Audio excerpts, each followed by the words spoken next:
IGCSE Computer Science, Syllabus Statement 1.2.1b, distinguish between simplex, half-duplex, and full-duplex data transmission.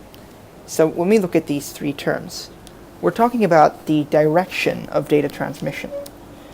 So let's start with simplex. So simplex data transmission is data transmission in one direction only. So here's a diagram of that. So device A can send data to device B, but device B can't send data to device A. So this is the sender, this is the receiver. So basically only one direction. So examples of this could include like microphones. So like you don't get an output from microphones usually, but you can input. So that's just sending data to the speaker. Keyboards as well. So like when you're typing on your laptop or computer, the keyboards don't usually output anything. They just input to the computer.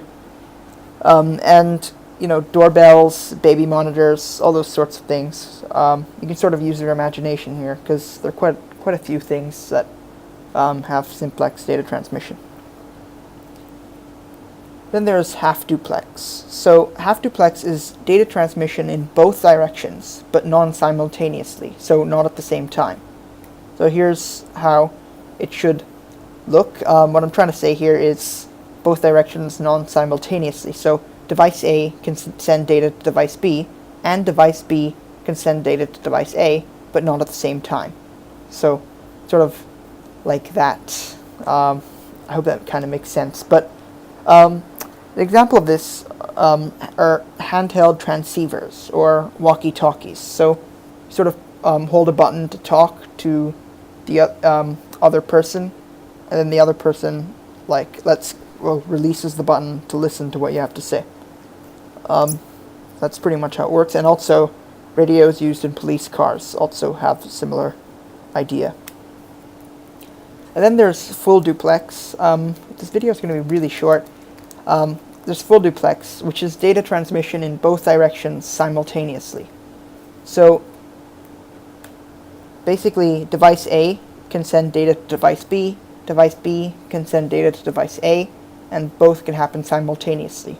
An example of this could be like telephone calls. So like if you're calling someone on Skype, you can both talk at the same time. So you don't have to like hold a button or hold a key on the keyboard to wait, like to speak to them and then release it to wait your turn. And you can talk at the same time. It's really easy. So that's pretty much it for this video.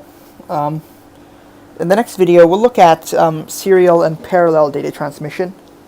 And we'll also tie it in with what we've learned here. So next video should be a little bit more interesting.